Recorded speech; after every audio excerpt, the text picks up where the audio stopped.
Smith Wigglesworth, apóstol de fe. Mi amigo dijo, está muerta. Tenía miedo. Nunca he visto un hombre tan asustado en toda mi vida. ¿Qué haré? Me preguntó. Quizá ustedes piensen que lo que hice fue absurdo, pero me incliné sobre la cama y la saqué. La llevé al otro extremo del cuarto. La apoyé contra una pared y la sostuve en alto, porque ella estaba totalmente muerta. La miré a los ojos y le dije, en el nombre de Jesús, reprendo esta muerte. Todo su cuerpo, desde la coronilla hasta las plantas de sus pies, comenzó a temblar. En el nombre de Jesús, te ordeno que camines, le dije. En el nombre de Jesús, camina. Y ella caminó. Resucitar a los muertos fue solo una de las increíbles facetas del ministerio de Smith Wigglesworth. Este gran apóstol de fe anduvo en una medida tan extraordinaria de la unción de Dios que los milagros que siguieron a su ministerio solo fueron secundarios en relación con ella. En su vida, este hombre que comenzó siendo un plomero le dio un nuevo significado a la palabra aventura. ¿Cuál era el único requisito para la aventura? Solo creer. Para Wigglesworth, la simple obediencia a lo que uno creía no era una característica extraordinaria, era simplemente el fruto de la fe. Se dice que su propia fe era inquebrantable y algunas veces implacable, pero también se dice que poseía una unción especial para la enseñanza y un claro sentido de la compasión, que tenían por fruto incontables salvaciones y milagros en su ministerio, todos los días. El pequeño recolector de nabos. Smith nació el 8 de junio de 1859, hijo de John y Martha Wigglesworth, en el pequeño pueblo de Maidstone, Yorkshire,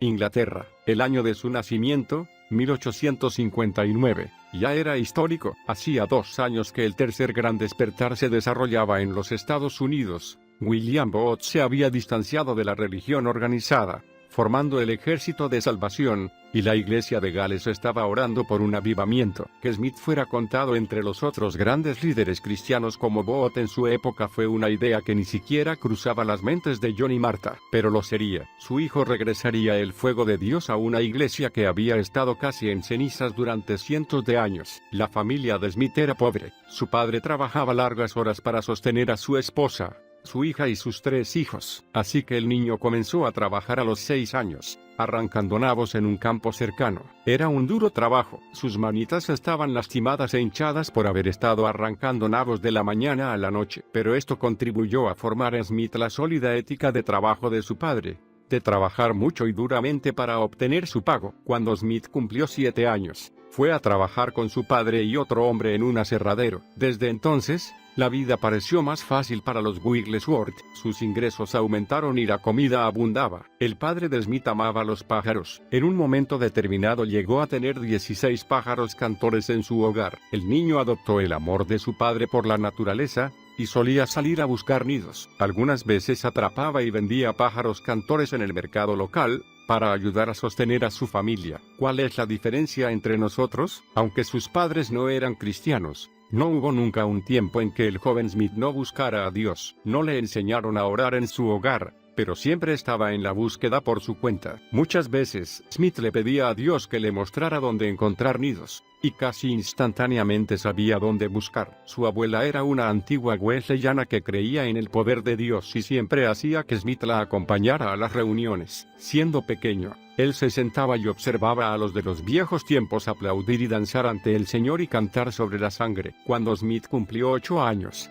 quiso cantar él también en la iglesia. Al comenzar a cantar, un claro conocimiento del nuevo nacimiento vino a él, y comprendió lo que Jesucristo había hecho por él por medio de su muerte y resurrección. Años después, Wigglesworth escribiría sobre ese día: vi que Dios nos desea tan desesperadamente que ha hecho que la condición sea la más simple posible, solo creer, y nunca dudó de su salvación. El joven Wigglesworth se convirtió inmediatamente en un pescador de almas. La primera persona que ganó para Cristo fue su propia madre. Cuando su padre descubrió que la experiencia cristiana había llegado a su familia, comenzó a llevar a la familia a la iglesia episcopal. El padre de Smith no había nacido de nuevo, pero disfrutaba del contacto con el clérigo, ya que frecuentaban el mismo bar y bebían cerveza juntos. Pronto Smith aceptó unirse al coro de la iglesia con su hermano, pero dado que había trabajado desde muy joven, no había tenido acceso a una educación. Tenía casi 10 años cuando tomó la confirmación. Cuando el obispo agitó las manos sobre el jovencito,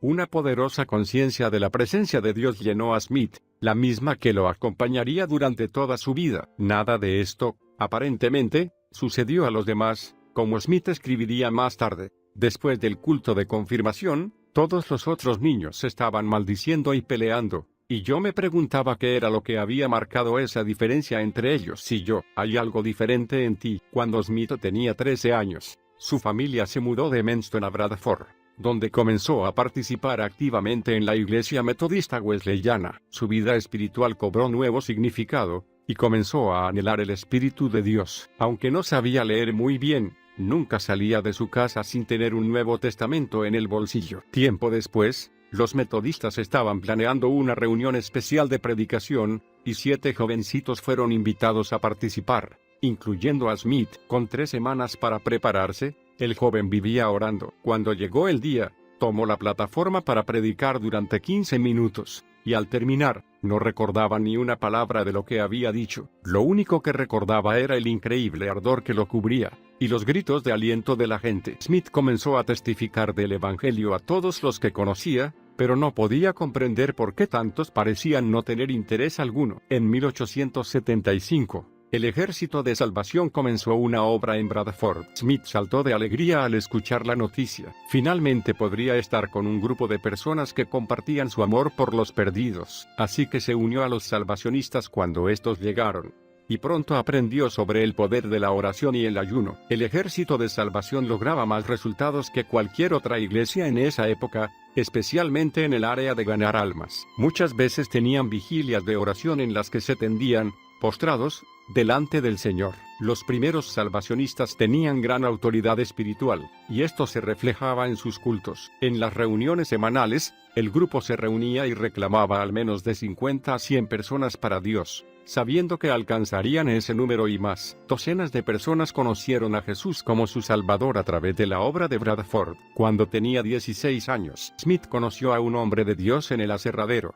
que le enseñó el oficio de plomero. Mientras trabajaban juntos, este hombre también enseñó a Smith el significado y la importancia del bautismo por inmersión. Ansioso por cumplir los mandamientos de la palabra, Smith obedeció alegremente y fue bautizado por inmersión poco después. Durante este tiempo, también aprendió sobre la segunda venida de Cristo, y creyendo firmemente que Jesús volvería a fines del siglo, decidió cambiar el curso de la vida de toda persona que conociera. Creyendo que el Señor lo ayudaría en todo, Smith comenzó su ministerio. En 1877 fue a casa de un plomero para pedirle trabajo. El hombre le dijo que no necesitaba ayudantes, así que Smith le agradeció, se disculpó por haber usado su tiempo, y se volvió para irse. Pero repentinamente el hombre lo llamó y le dijo: «Hay algo en ti que es diferente. Creo que no puedo dejar que te vayas», y lo contrató. Smith hacía un trabajo tan excelente que el plomero no tenía trabajo suficiente para él. Trabajaba demasiado rápido, así que decidió mudarse a Liverpool.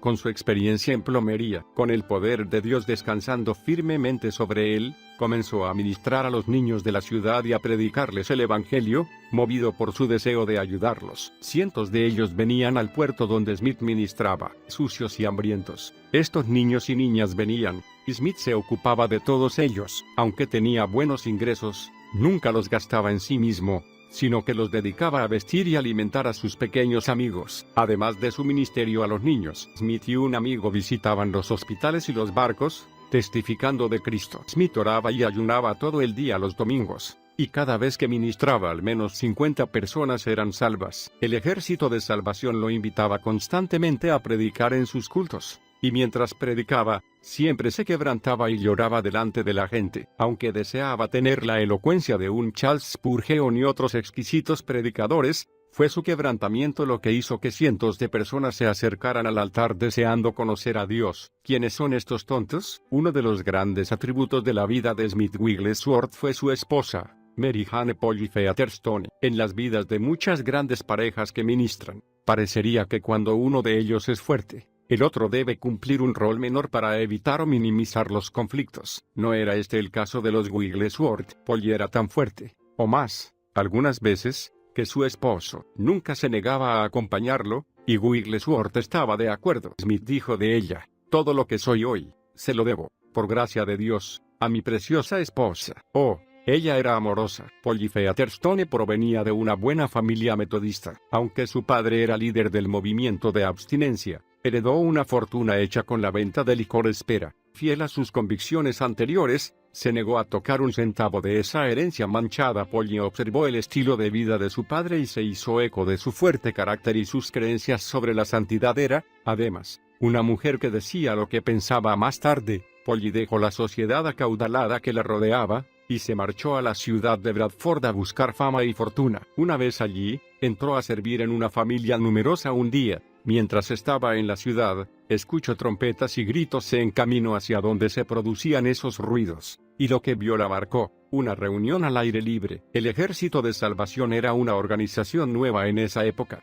Y Polly pensó: ¿quiénes son estos tontos? Curiosa, siguió al grupo hasta un edificio grande y muy arrumado. Los salvacionistas entraron, pero Polly permaneció en un rincón, esperando que nadie la viera. Finalmente la curiosidad fue más fuerte que ella. Se deslizó al interior del edificio y tomó un asiento en la galería. Aleluya. Está hecho. Polly se sintió profundamente conmovida. Comprendiendo su situación como alma perdida, avanzó hacia el altar y cayó de rodillas. Se negó a recibir oración de ninguno de los obreros, hasta que al final, Tilly Smith se acercó y oró con ella. Con la luz de Cristo entibiando su corazón, Polly se puso de pie de un salto, arrojó sus guantes al aire, y exclamó: ¡Aleluya! Está hecho. Sentado entre la gente, no lejos de ella, un joven la observaba atentamente. Este hombre sería su futuro esposo y compañero en el destino. Smith Wigglesworth. Parecía como si la inspiración de Dios hubiera estado en ella desde el primer momento, dijo Smith. A la noche siguiente, mientras Polly daba su testimonio, Smith sintió que ella le pertenecía. A Polly se le permitió evitar el acostumbrado período de capacitación, y finalmente el general Booth mismo le otorgó el rango de oficial en el Ejército de Salvación. Polly fue a servir en el Ejército de Salvación en Escocia durante un tiempo, y luego regresó a Bradford. Finalmente dejó el ejército debido a los conflictos provocados por su relación con Wigglesworth. Ella era una oficial y él un mero soldado. Aunque Smith nunca se unió oficialmente al ejército, las reglas relativas a las relaciones sentimentales entre los dos rangos eran muy estrictas. Después de dejar a los salvacionistas, Polly se unió al ejército de la cinta azul, pero siempre siguió siendo muy amiga de los primeros. En ese momento, los ministros metodistas la llamaban a evangelizar en sus iglesias, y cientos de personas se convirtieron con su ministerio. El poder de Dios descansaba poderosamente sobre ella. Smith, tú no eres mi amo. Polly se convirtió en la esposa de Wigglesworth en 1882. A los 22 años de edad, Smith era un año mayor que ella, y la alentó a continuar su ministerio evangelístico, mientras él seguía con la plomería. Pero Smith tenía una carga por una zona de Bradford que no tenía iglesia, así que la pareja rentó un edificio pequeño y lo abrió para realizar reuniones. Lo llamaron Obra Misionera de la calle Bradford. En sus 30 años de matrimonio, los Wigglesworth tuvieron una hija, Alice, y 4 hijos, Seth, Harold, Ernest y George, que murió en 1915. Pero antes que naciera cada niño, los Wigglesworth oraban para que sirvieran a Dios. Smith se ocupaba de ellos durante los cultos, mientras su esposa predicaba. Después del mensaje, él siempre estaba junto al altar, orando con las personas para llevarlas a Cristo. Sin dejarse intimidar por el rol ministerial de su esposa, Smith decía: su tarea era echar las redes, la mía, llevar los peces a tierra. Esta última es tan importante como la primera. Él conocía el poder que tiene un corazón de siervo. El verano de 1884 fue muy malo para Bradford, y como consecuencia, los plomeros fueron muy requeridos. Smith no solo pasó todo el invierno trabajando, sino que estuvo ocupado reparando los daños ocasionados por el clima durante 2 años más. Durante estos días de mucho trabajo y gran prosperidad, Smith dejó de asistir a la iglesia con frecuencia y su corazón se enfrió hacia el Señor. Pero a medida que su fuego se enfriaba,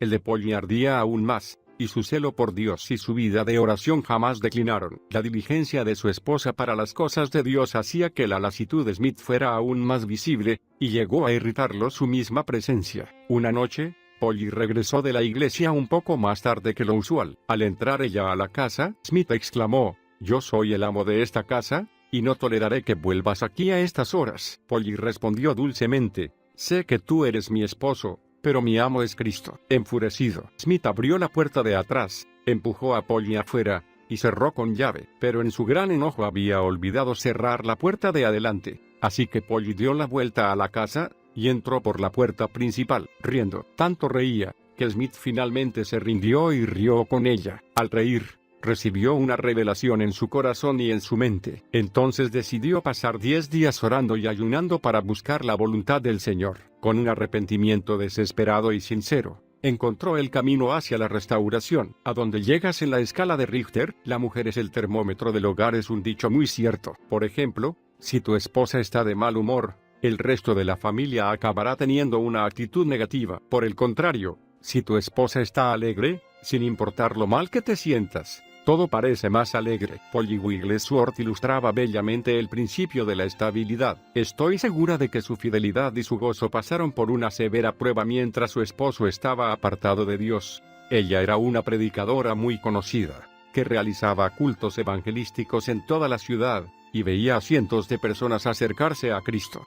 Mientras su esposo trabajaba o se quedaba en casa, sin duda, habría murmuraciones sobre el estado espiritual de Smith, ya que el ministerio de Polly era escrutado públicamente, pero ella nunca dio un paso en falso. Obviamente, lo que causaba su triunfo era su seguridad en Jesucristo. En muchos casos, cuando un esposo está apartado, su esposa se queja y se queja, pensando que de esa manera lo llevará a actuar y arrepentirse, pero un corazón arrepentido es obra del Espíritu Santo. El fuego de Dios mantuvo gozoso el corazón de Polly. Como consecuencia, Smith vio su error y fue atraído nuevamente hacia Cristo. La actitud de su esposa fue causa directa de su arrepentimiento, y finalmente, de su ministerio, con el que sacudió al mundo. Esta es la meta más alta del compañero: ayudar a su cónyuge a cumplir con su llamado, sea cual fuera. Dios conoce el corazón de tu esposo o esposa y sabe lo que será necesario para que llegue al lugar que le pertenece. Mantén tu corazón limpio y deja a los demás en manos de Dios y del Espíritu Santo. De esa manera,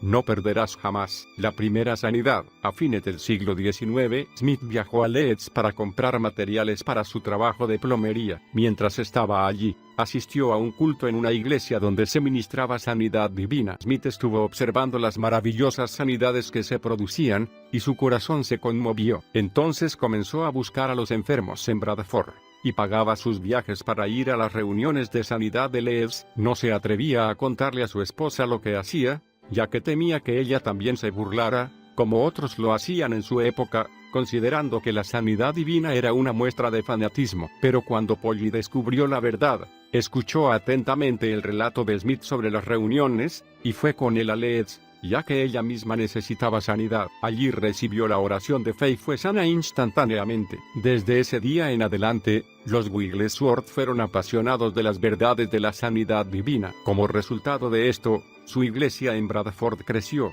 por lo que buscaron un nuevo lugar. Consiguieron un edificio en la calle Bowland y llamaron a la obra misionera de la calle Bowland. Tenían un enorme rollo pintado en la pared detrás del púlpito, que decía: «Yo soy el Señor que te sana». La primera experiencia personal de Smith con la sanidad se produjo en los primeros años del siglo XX. Él había sufrido de hemorroides desde su juventud, por lo que un ministro que estaba de visita oró y se puso de acuerdo, en fe, con Smith, para creer en que ese problema sería sanado por Dios. Hasta este momento, Smith había usado sales todos los días, pero sintiéndose totalmente seguro de la voluntad de Dios, dejó de utilizarlas, y descubrió que estaba completamente sano, como lo estuvo por el resto de su vida. Para ahora, Smith estaba totalmente dedicado al ministerio de sanidad. Dado que trabajaba en forma independiente, tenía tiempo para llevar grupos de personas al hogar de sanidad de Leeds, siempre pagando los gastos de todos. Smith era conocido por su gran compasión por los enfermos y los necesitados. Los obreros de Leeds veían a Smith reñir con grupos de personas y reían para sí,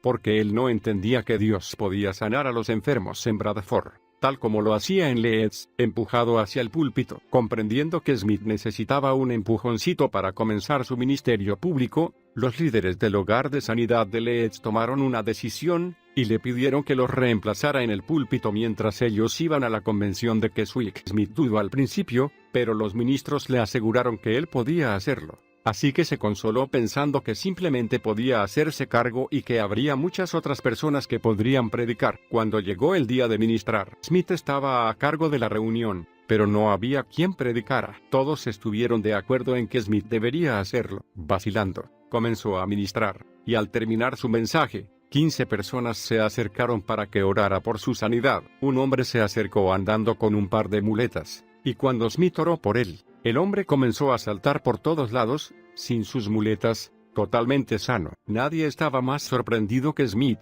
A partir de esta reunión comenzaron a abrirse las puertas para que Smith predicara, y pronto anunció que realizaría una reunión con oración por sanidad en Bradford. En la primera noche, 12 personas pasaron al frente para pedir oración, y todas fueron sanadas. Una mujer tenía un tumor muy grande que drenaba constantemente. Después de la oración de fe, fue a su casa y al día siguiente dio testimonio diciendo que, del tumor, solo le quedaba una cicatriz. Por favor, silencio. Muy poco después, Smith debió enfrentar su primer desafío. Era una situación de vida o muerte. La esposa de un querido amigo suyo estaba tan enferma que los médicos esperaban que muriera durante la noche. El amigo de Smith dijo que no tenía fe para creer por su esposa, pues no sabía cómo hacerlo. El corazón de Smith se llenó de compasión y decidió ayudar a esta familia. Entonces fue a buscar a un ministro que estaba abriendo una pequeña iglesia en Bradford y le pidió que fuera a orar por esta mujer, pero el ministro se negó. Smith fue entonces a ver a un amigo,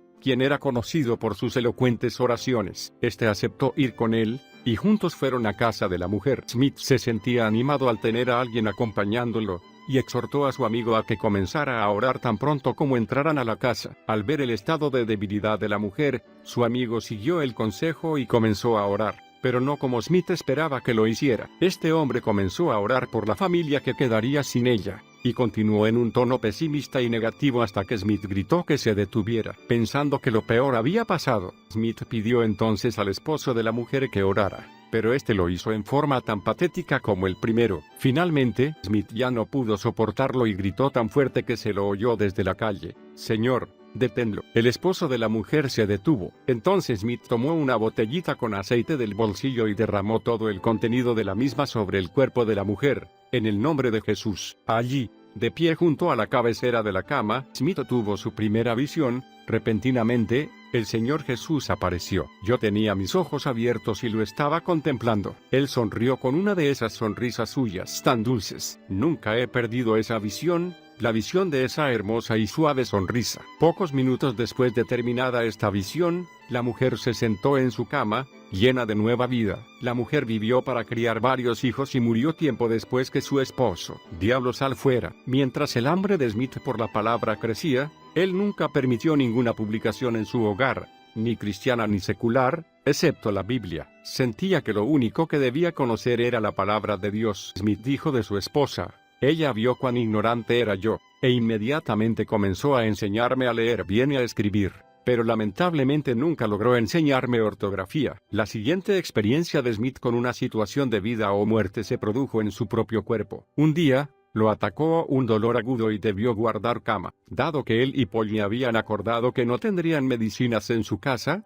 decidió dejar su sanidad en manos de Dios. La familia oró toda la noche por un alivio, pero este no se produjo. Smith se sentía cada vez más débil, y finalmente dijo a su esposa: «Creo que esta es mi hora final. Para protegerte, deberías llamar a un médico». Polly, destrozada, envió a buscar a un médico, creyendo que había llegado el fin de su esposo. Cuando el médico llegó, sacudió la cabeza y le dijo que se trataba de una apendicitis, y que el cuadro había estado empeorando durante los últimos 6 meses. Continuó diciendo que los órganos de Smith estaban tan dañados que no había esperanza, ni siquiera con una cirugía. Mientras el médico se despedía, una mujer anciana y un joven entraron en el cuarto de Smith. Esta mujer creía en la oración de fe, y creía que toda enfermedad venía del diablo. Mientras oraba, el joven se subió a la cama, impuso ambas manos sobre Smith, y gritó: «Diablo, sal, en el nombre de Jesús». Para gran sorpresa de Smith, el diablo salió, y el dolor desapareció por completo. Por las dudas,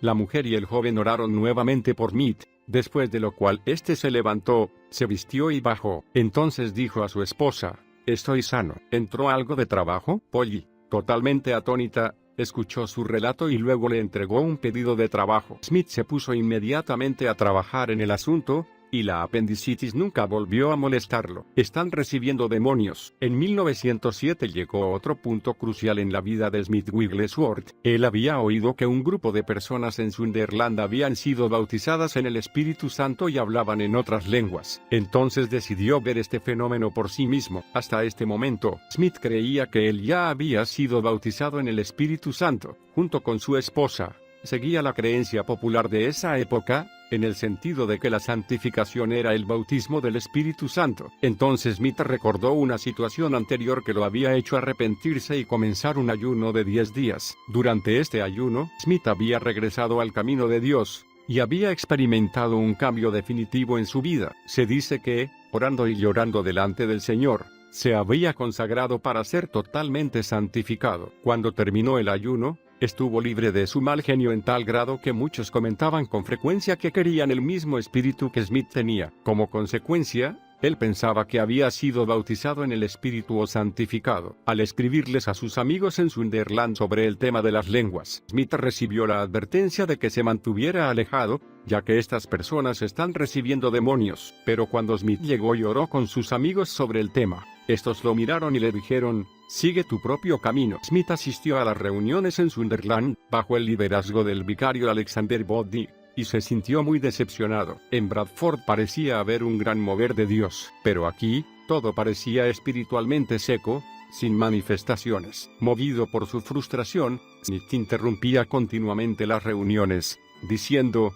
he venido desde Bradford, y deseo esta experiencia de hablar en lenguas como lo hicieron en el día de Pentecostés, pero no comprendo por qué nuestras reuniones parecen estar llenas de fuego, y las de ustedes no. Smith, desesperado en su búsqueda, interrumpió tantas veces las reuniones que finalmente fue disciplinado y expulsado del edificio. Bañado en el poder y la gloria, Smith, buscando a Dios con todo su corazón para experimentar este bautismo en el Espíritu Santo, fue a un centro de reuniones cercano del Ejército de Salvación para orar. 3 veces el poder de Dios lo abatió al suelo. Los salvacionistas le advirtieron sobre el hablar en lenguas, pero Smith estaba decidido a conocer a Dios en esa área. Durante 4 días estuvo delante del Señor esperando hablar en otras lenguas, sin resultados. Finalmente, desalentado en su espíritu, sintió que era hora de regresar a Bradford, pero antes de partir, se dirigió a la casa pastoral para despedirse de la esposa del vicario. La señora Boddy le dijo que tenía que regresar a su casa y que aún no había logrado hablar en lenguas. Ella le respondió: no es el hablar en lenguas lo que usted necesita, sino el bautismo. Smith le pidió que le impusiera las manos antes de partir. Ella oró una oración sencilla pero llena de poder, y luego salió del cuarto. Fue entonces que cayó el fuego. Bañado en el poder y la gloria del Señor, Smith vio una visión de la cruz vacía con Jesús exaltado a la diestra del Padre, lleno de adoración y alabanza. Smith abrió su boca y comenzó a hablar en otras lenguas, comprendiendo finalmente que aunque antes había recibido la unción, ahora era bautizado en el Espíritu Santo como en el día de Pentecostés. En lugar de irse a su casa, Smith fue directamente a la iglesia donde el reverendo Boddy estaba dirigiendo el culto, y lo interrumpió, rogando que le permitiera hablar por unos momentos. Cuando concluyó su sermón, 50 personas fueron gloriosamente bautizadas en el Espíritu Santo y hablaron en otras lenguas. El periódico local, el Sunderland Daily Echo, dio la noticia, con un relato detallado de la experiencia de Smith, incluyendo las lenguas y las sanidades. Smith entonces telegrafió a su hogar para contarles la gran noticia. Risa santa. Al regresar a Bradford, Smith sentía que debería enfrentar algunas luchas en relación con su recién hallado gozo. Y tenía razón. Tan pronto como cruzó el umbral, Polly le dijo firmemente: quiero que comprendas que yo estoy tan bautizada en el Espíritu Santo como tú, y no hablo en lenguas. El domingo predicarás tú, y veré qué hay en esto. Polly guardó su palabra, y cuando llegó el domingo, se sentó en el último banco de la iglesia. Mientras Smith se acercaba al púlpito, el Señor le dio el pasaje de Isaías 61, 1-3. Smith predicó con gran poder y seguridad mientras Polly se retorcía en el banco, diciéndose a sí misma: ese no es mi Smith, Señor. No es mi Smith. Al final del culto, un obrero se puso en pie y dijo que él deseaba el mismo tipo de experiencia que Smith había tenido. Cuando quiso sentarse, no logró dar con la silla y cayó al suelo. El hijo mayor de Smith se puso de pie para decir lo mismo, y al sentarse también fue a dar en el suelo. Pocos minutos después, 11 personas estaban en el suelo, riendo en el espíritu. Toda la congregación quedó inmersa en una risa santa mientras el Señor derramaba su espíritu sobre ellos. Este fue el comienzo del gran derramamiento en Bradford, en el que cientos de personas recibieron el bautismo del Espíritu Santo y hablaron en otras lenguas. Poco después que Polly fuera bautizada en el Espíritu Santo, los Wigglesworth salieron a recorrer el campo, respondiendo a invitaciones para ministrar. Donde quiera que iban, la convicción se apoderaba de las personas. Cierta vez, Smith entró en una verdulería para hacer compras, y 3 personas cayeron de rodillas, arrepentidas. En otra ocasión, 2 mujeres estaban trabajando en un campo, y Smith, al pasar, les gritó: ¿Son ustedes salvas? Ante la cual ambas dejaron caer sus baldes y clamaron a Dios. Un pacto económico con Dios. Durante los días que siguieron, Smith desarrolló el hábito de orar y ayunar. Pronto, comenzaron a llegar a su hogar cartas provenientes de todo el país, rogándole que fuera a orar por los enfermos. Él respondía a cada pedido que podía, y algunas veces, después de llegar en tren a una ciudad, tomaba una bicicleta y pedaleaba más de 15 kilómetros para alcanzar a alguna persona afligida. Con tal increíble avalancha de trabajo en el ministerio, Smith pronto vio cómo su trabajo de plomería declinaba. Lo llamaban fuera de la ciudad tantas veces que sus clientes se veían obligados a buscar otro plomero. Cada vez que Smith regresaba a Bradford había menos trabajo. Cierta vez, al regresar antes de lo pensado de una convención, Smith descubrió que la mayoría de sus clientes habían conseguido otros plomeros para solucionar sus problemas. Había una viuda que no había conseguido a nadie, por lo que Smith fue directamente a su casa y arregló el problema, además de reparar el techo de la casa que estaba dañado. Cuando ella le preguntó cuánto le debía, él respondió: «No recibiré ningún pago de usted. Este es mi último trabajo como plomero, y lo entrego como ofrenda a Dios». Con esa declaración, Smith pagó sus deudas, cerró el negocio, y comenzó a ministrar de tiempo completo. A pesar de las historias de pobreza que había escuchado, él creía que Dios proveería en abundancia mientras él le sirviera fielmente. Confiando en esta sociedad con Dios, puso una condición: las suelas de mis zapatos nunca deben dar vergüenza, y nunca deberé usar pantalones con las rodillas rotas. Le dije al Señor: si sucede alguna de estas 2 cosas, volveré a ser plomero. Dios nunca dejó de proveer para todas sus necesidades, y Smith nunca volvió a trabajar como plomero. Déjala ir. Uno de los dolores más grandes en la vida de Smith estaba a punto de ocurrir. Mientras esperaba en la estación del tren para partir hacia Escocia, Wigglesworth recibió una noticia devastadora. Polly se había desplomado a causa de un ataque cardíaco mientras regresaba de la obra misionera de la calle Bowland. Smith corrió a su lado y descubrió que su espíritu ya había partido para estar con el Señor. No dispuesto a aceptarlo, Smith inmediatamente reprendió a la muerte y su espíritu regresó, pero solo por un breve tiempo. Entonces el Señor le dijo: «Yo deseo llevarla a casa conmigo ahora». Así que, con el corazón destrozado, Smith dejó en libertad a su compañera, aquella a la que había amado tantos años, para que fuera con el Señor. Polly Wigglesworth sirvió al Señor hasta el último minuto de su vida, el 10 de enero de 1913. Algunos dicen que después de su muerte, Smith pidió una doble porción del Espíritu. A partir de ese momento, su ministerio tuvo aún más poder. Este es el secreto. Smith comenzó inmediatamente a ministrar por todo el país, viajando con su hija y su yerno. Aunque era extremadamente inusual que la prensa británica publicara artículos sobre noticias religiosas, el Daily Mirror dedicó su nota de tapa a este dinámico ministerio, incluyendo 4 fotografías de Wigglesworth en acción. Dado que este era el periódico de mayor circulación en el país, cientos de personas comenzaron a buscar que Smith les ministrara. Smith tenía una increíble revelación en el tema de la fe, y su enseñanza al respecto atraía a las masas. Wigglesworth no se quedaba con la esperanza de que la oración diera resultados. Su revelación sobre la fe era concreta,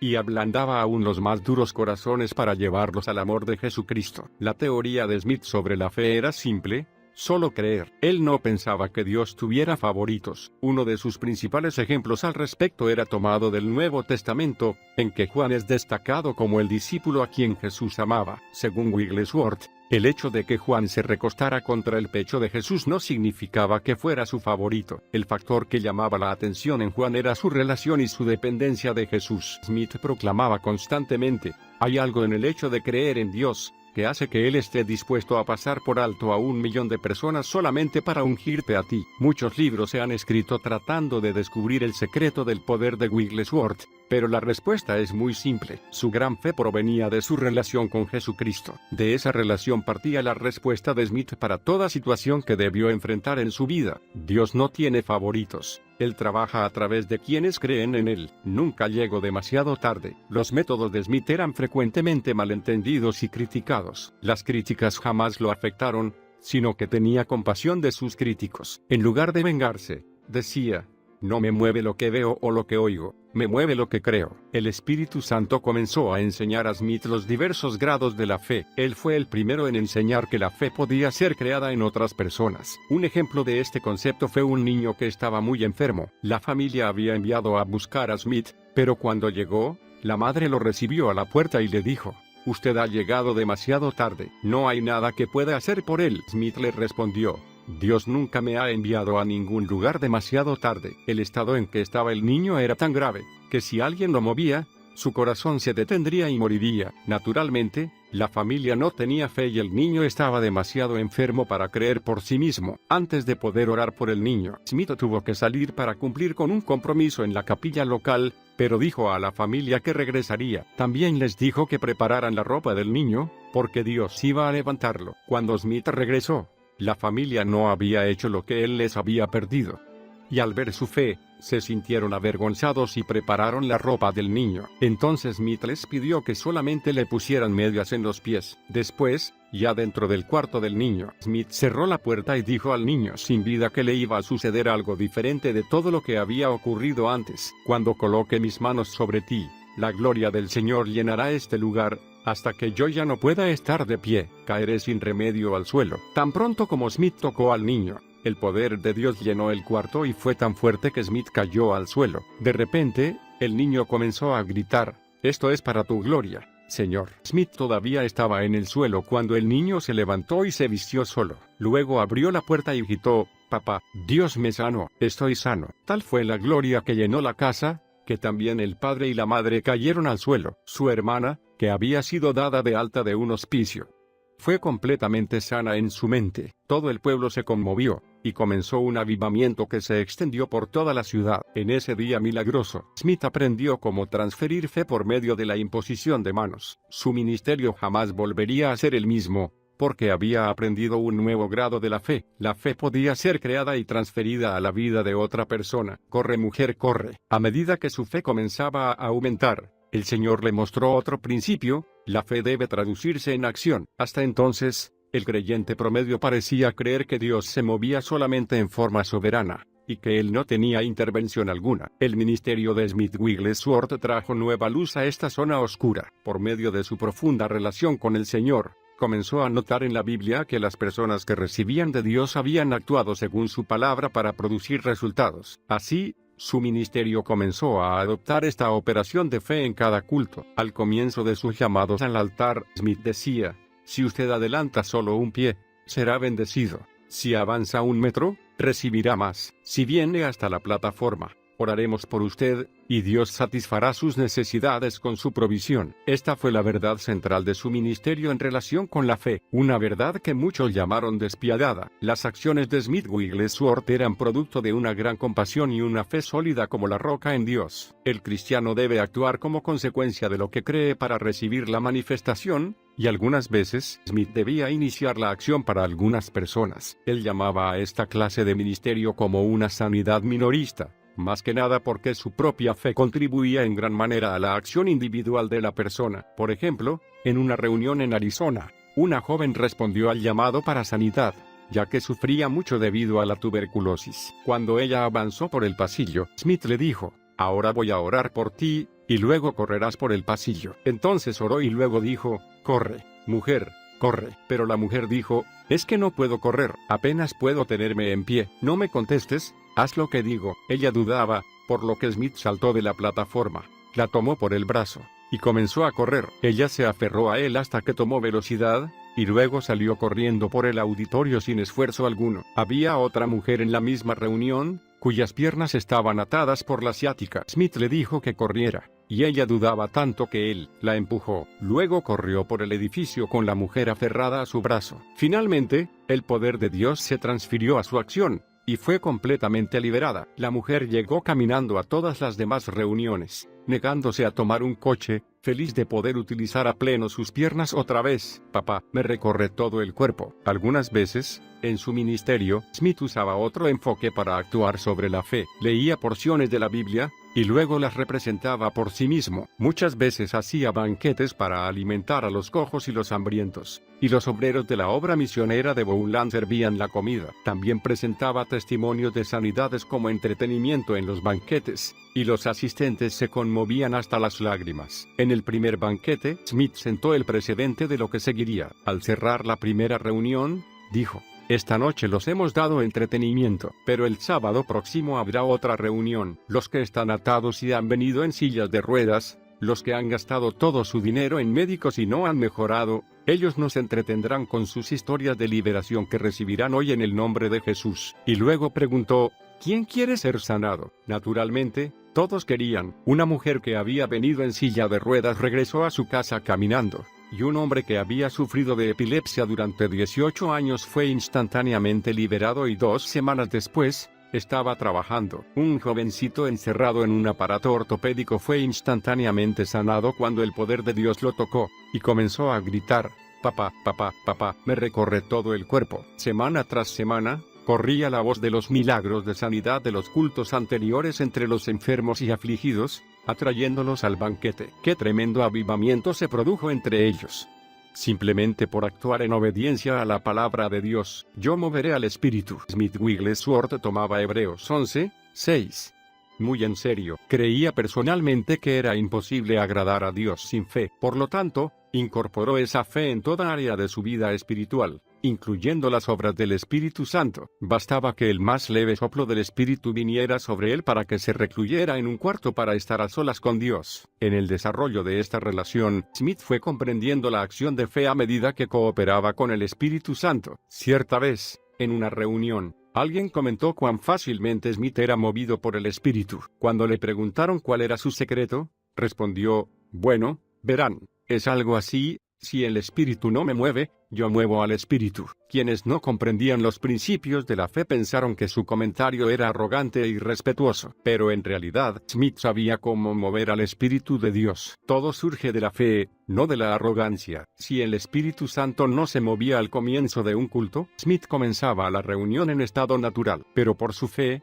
podía hacer que la gente se concentrara en la palabra y el poder de Dios y hacer crecer sus expectativas. De esta manera, el Espíritu Santo se manifestaba en respuesta directa a su fe. Smith tomaba la iniciativa y movía los dones que había en él por medio de la fe. No esperaba que algo viniera sobre él y lo dominara espiritualmente. Para él, cada acción, cada operación y cada manifestación brotaban de una sola cosa: la fe absoluta. La verdadera fe confronta, y es encendida por la iniciativa. Entonces, Smith Wigglesworth comenzó a enseñar al cuerpo de Cristo que ellos podían hablar en lenguas por iniciativa. Para él, la fe era la sustancia principal que conmovía al espíritu humano, no la soberanía. J. E. Stiles, un gran ministro y autor de las Asambleas de Dios, aprendió este importante principio de Smith Wigglesworth y lo practicó durante todo su ministerio. En una reunión muy concurrida en California, Smith hizo el llamado para que quienes no habían recibido el bautismo del Espíritu Santo se pusieran de pie. Después pidió que se pusieran en pie todos los que lo habían recibido, pero no habían hablado en lenguas durante los últimos 6 meses. Ahora haré una oración muy sencilla, comenzó, y cuando haya terminado, diré: ya, y ustedes hablarán en lenguas. Smith oró, y luego gritó: ya. Un sonido como de muchas aguas inundó el auditorio, mientras todos oraban en lenguas. Entonces les dijo que hicieran lo mismo, solo que cuando él dijera ya, todos cantarían en lenguas. Por fe, oró, y luego dijo: ya, canten. Y el sonido que se escuchó fue el de un vasto y glorioso coro. Ese día, el reverendo Stiles dijo que había aprendido que el Espíritu Santo por fe, y poco después de esta revelación, lanzó su ministerio internacional. Otro secreto: Smith Wigglesworth fue un hombre movido grandemente por la compasión. Recibía pedidos de oración de todas partes del mundo, y tenía poca paciencia para con los demonios, especialmente cuando estos se atrevían a interrumpir sus reuniones. Clamaba a Dios y lloraba por las personas que los habían enviado. Muchas veces, cuando ministraba a los afligidos, corrían lágrimas por sus mejillas. También era muy tierno con los niños y los ancianos. En sus cultos, cuando el calor se hacía casi insoportable, sentía gran compasión y llamaba a los niños y a los ancianos para orar primero por ellos. Como demostración de las verdades de Hechos 19, 11 y 12, Miles y miles de personas fueron sanadas cuando Smith oraba y enviaba pañuelos a quienes no podía visitar. Un amigo íntimo habló de la sinceridad y compasión que Smith reflejaba, diciendo, cuando llegaba el momento de abrir las cartas, teníamos que detener todo lo que estábamos haciendo y tomar la carga. No había nada apresurado ni descuidado en sus métodos. Todos los que estábamos allí debíamos unirnos a las oraciones e imponer las manos sobre los pañuelos que se enviaban a los afligidos. Eran tratados como si los que habían escrito las cartas estuvieran allí mismo,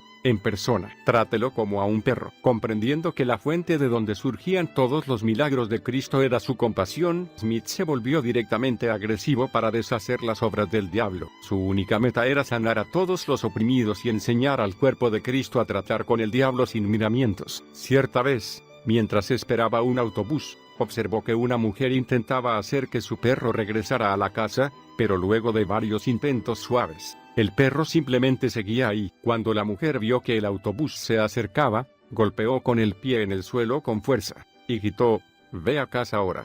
Y el perro corrió a casa con la cola entre las patas. «Así hay que tratar al diablo», dijo Smith, en voz alta como para que todos lo oyeran. Tenía poca paciencia para con los demonios, especialmente cuando estos se atrevían a interrumpir sus reuniones. Cierta vez estaba dirigiendo una reunión, y no lograba liberarse para predicar, así que comenzó a gritar. Nada sucedió. Se quitó el saco, y seguía sin suceder nada. Smith preguntó entonces al Señor qué era lo que andaba mal, y al hacerlo, el Señor le mostró una fila de personas que estaban sentadas juntas en un banco, tomadas de las manos. Smith supo inmediatamente que se trataba de espiritistas que tenían como objetivo destruir la reunión. Smith comenzó a predicar y bajó de la plataforma hacia el lugar donde estaban sentadas esas personas. Entonces se tomó del banco y ordenó al diablo que se fuera. Todo el grupo cayó al suelo en un montón y luego salió del templo corriendo en total desorden. Cuando echaba fuera demonios, Smith tenía plena confianza y seguridad en su fe. Las oraciones no debían ser largas. Si la oración era de fe, la respuesta era segura. Autoridad internacional. El Ministerio Internacional de Smith,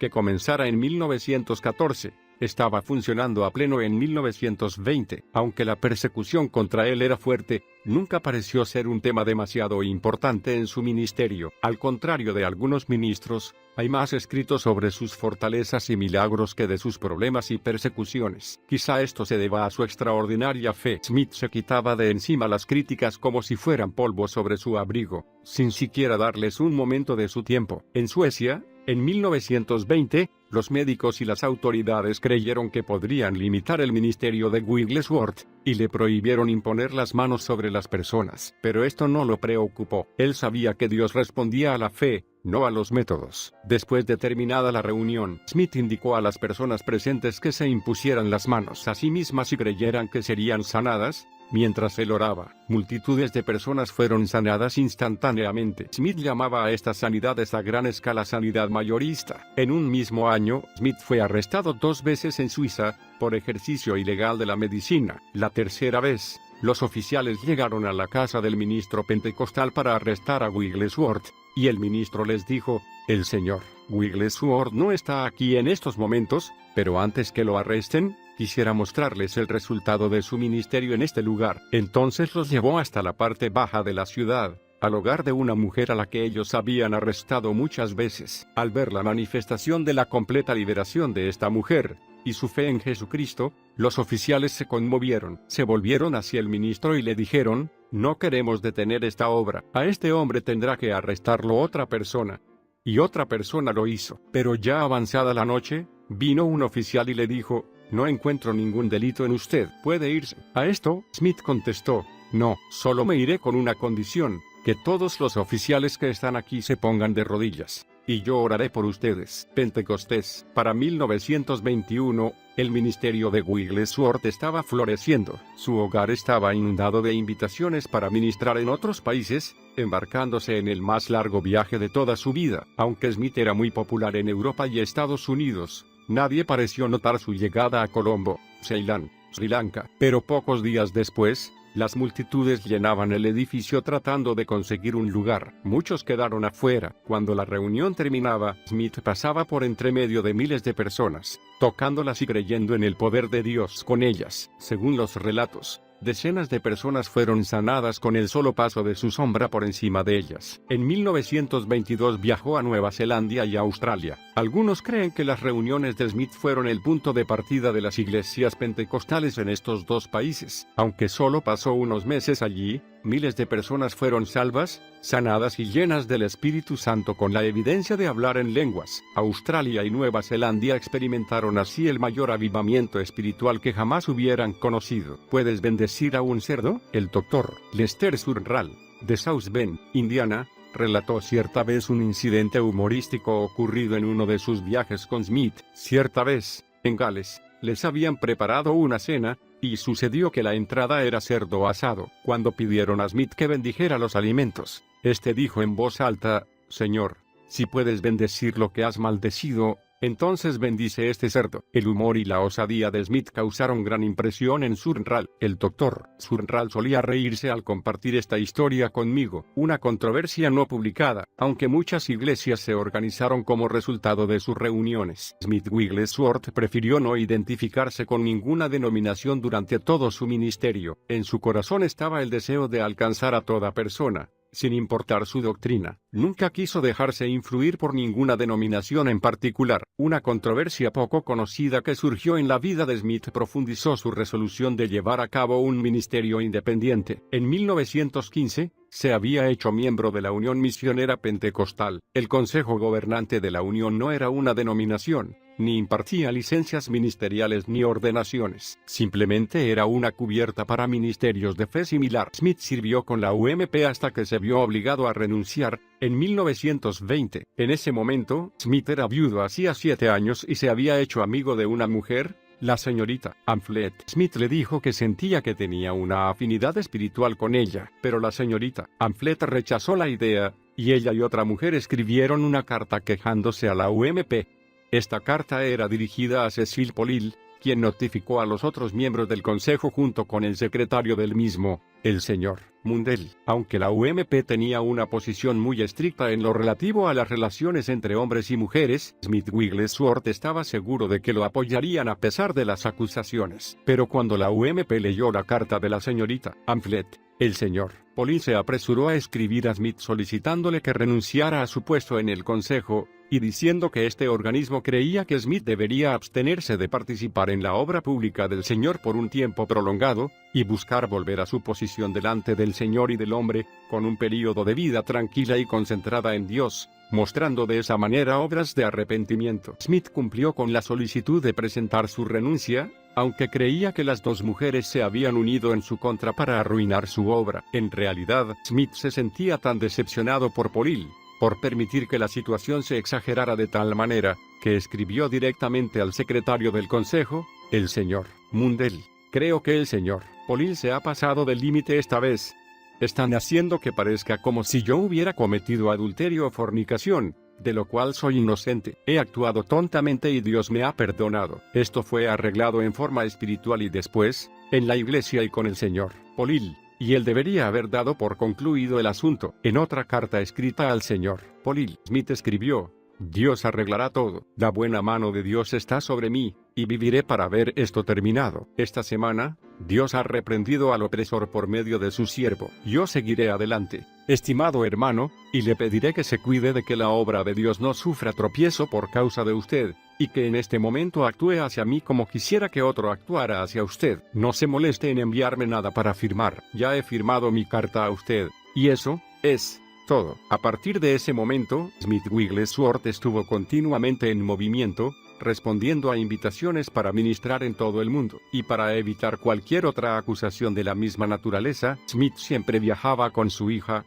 Alice. La controversia que causó su renuncia no lo detuvo. En realidad, pareció impulsarlo aún más. Esto sucede muchas veces cuando las personas salen de la dirección de las denominaciones. Sé que la UMP no era una denominación, pero estas clases de comités gobernantes algunas veces desarrollan un elemento de control aun cuando hayan comenzado con un espíritu correcto. El control puede ser muy leve, pero aún así afecta el fluir del ministerio. Para Smith era mejor actuar en forma independiente. No necesitaba la reputación de la UMP, ni estar asociado a ella. Él tenía el poder de Dios. es mejor vivir preparados. Wigglesworth amaba la palabra de Dios y era muy disciplinado en su estudio de ella. Nunca se consideraba totalmente vestido hasta que tuviera su Biblia con él. Mientras otros leían novelas o periódicos, él leía la Biblia. Nunca dejaba la mesa de un amigo sin leer, como solía decir, un poquito del libro. Las aflicciones tuvieron que ceder, aunque los ojos de Wigglesworth habían visto muchos milagros y sanidades instantáneas. Él mismo no recibió esos milagros. En 1930,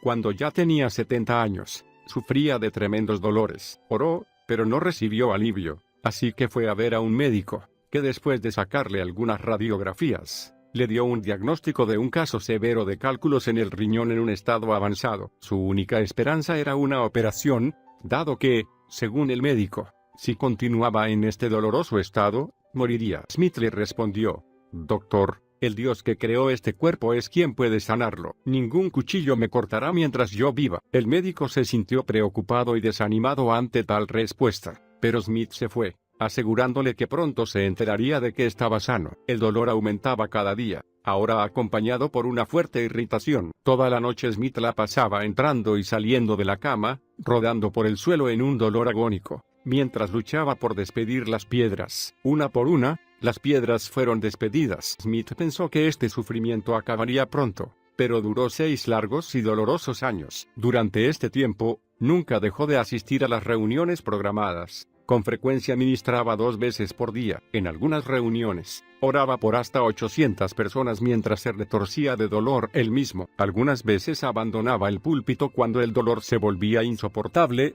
para luchar en el baño mientras despedía otra piedra. Luego regresaba a la plataforma y continuaba con la reunión. Con frecuencia se levantaba de su propia cama para ir a orar por la sanidad de otros. Muy pocos sabían que él mismo estaba atravesando la más grande prueba de su vida. Algunas veces perdía tanta sangre que su rostro estaba pálido y tenía que envolverse en mantas para recobrar calor. Después de los 6 años, tenía más de 100 piedras en una botella de vidrio. El yerno de Smith, James Salter, le dio un gran tributo, viviendo con él, compartiendo su dormitorio, como muchas veces lo hicimos en esos años. Nos maravillábamos ante el celo indomable de su fogosa predicación y su compasivo ministerio a los enfermos. No solo soportó esas agonías, sino que hizo que sirvieran al propósito de Dios y se gloriaba en y sobre ellas. Me tienen en vista. 2 años después de iniciada su batalla contra los cálculos en los riñones, Smith no se daba por vencido. En cambio, en 1932, pidió a Dios 15 años más para servirle. Dios le otorgó lo que había pedido, y durante esos años, visitó gran parte de Europa, Sudáfrica y Estados Unidos. Su más grande gozo era ver la palabra confirmada con señales y prodigios, a través de la fe de la gente. Su principal meta era que las personas vieran a Cristo, no a Smith Wigglesworth. Durante su último mes de vida, se sentía triste, como lo demuestran estas palabras: «Hoy, en el correo, recibí una invitación a ir a Australia, una a la India y Ceilán, y otra a los Estados Unidos. La gente me tiene en vista». Entristecido, comenzó a llorar. Pobre Wigglesworth, qué fracaso, pensar que la gente me tiene en vista. Dios nunca dará su gloria a otro, Él me sacará de escena. Y no fue más, porque Dios lo llevó. 7 días después, Smith Wigglesworth viajó para asistir al funeral de un ministro amigo. En el camino, comentó con unos amigos cuán maravillosamente se sentía. Señaló diversos lugares que él y Polly habían visitado donde habían predicado, y contó los grandes milagros que allí se habían producido. Cuando llegó a la iglesia, su yerno,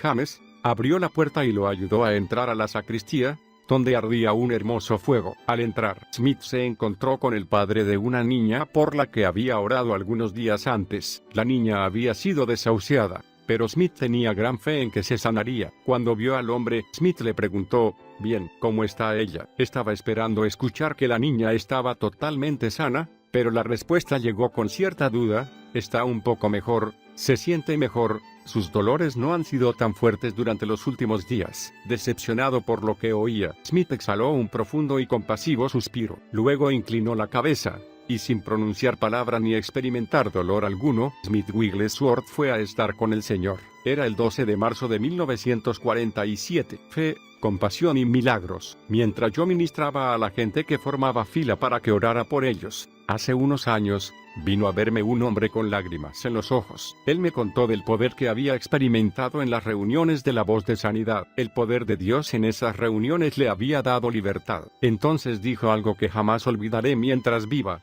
¿Es que no hay nadie que ande en el poder como lo hacían entonces? ¿No hay nadie que pueda liberarme? ¿No hay nadie así en la actualidad? ¿Acaso el poder de Dios en que anduvo Smith Wigglesworth ha dejado la tierra? ¿Se fue con él cuando él murió? Por supuesto que no. El mismo poder con el que operaba Wigglesworth está a nuestra disposición hoy. No necesitamos más poder, solo necesitamos utilizar nuestra fe y compasión para que ese poder opere. Wigglesworth operó con la fe más osada que yo jamás haya visto desde el libro de los Hechos, pero esa fe era encendida por la compasión. Smith le tomó la palabra a Dios y se dejó mover por su compasión hacia las personas. Y esa combinación produce milagros. El desafío ahora ha pasado a nuestra generación. Dios ha convocado a hombres y mujeres para que invadan ciudades y naciones con el poder del cielo. ¿Responderás al llamado de Dios? ¿Te atreverás a solo creer? ¿Se conmueve de tal manera tu corazón por las multitudes, que tomes la palabra a Dios y salgas a servir? Que se diga de nuestra generación: por fe conquistaron reinos, hicieron justicia, alcanzaron promesas, taparon bocas de leones, apagaron fuegos impetuosos, evitaron filo de espada, sacaron fuerzas de debilidad, se hicieron fuertes en batallas, pusieron en fuga ejércitos extranjeros. Hebreos 11, 33 y 34. Despierta el don que hay en ti, e invade tu hogar, tu comunidad y tu nación con el poder de Dios. Que la voluntad del cielo se haga en la tierra, a través de ti.